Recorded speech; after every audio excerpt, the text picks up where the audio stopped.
Here in this park, this public park in Toronto, Canada, activists are mobilizing, getting ready for a march for a variety of causes, but one thing in common, they're opposed to the G8 and the G20 summits going on right now here in Canada. Now you can see there's a large police presence here. That was the first thing that was the most noticeable when you arrived at this park. There are a number of police on bikes all around the perimeter. We've gotten reports from both police and from activists here that they're searching people. Police report that they have confiscated some rocks and some hammers and that that's the concern. But many of the activists that we've spoken to believe that their rights are being invaded and they're not getting the freedom of speech or the freedom to gather that they're guaranteed under law here in Canada. Now, you can see behind me some of the protesters. Basically, the common theme here is that everybody seems to be opposed to capitalism.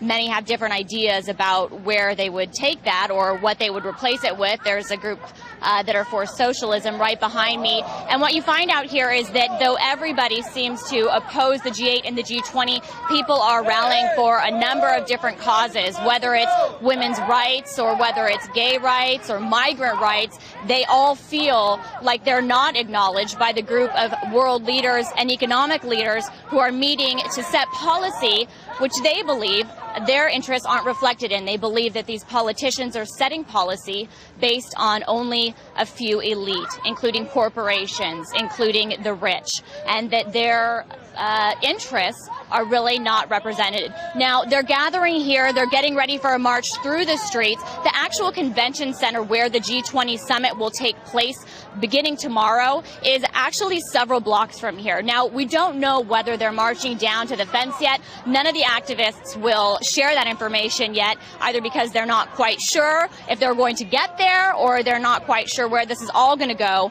But with the 20,000 security forces, police officers who have all been dedicated to this, as well as the 5-mile-long, 12-foot-high fence that goes around a large perimeter of downtown Toronto. We were there earlier. It looks like a ghost town. Our cab driver was telling us typically the center of the financial district, there would be tons of people, tons of cars. That's not the case today.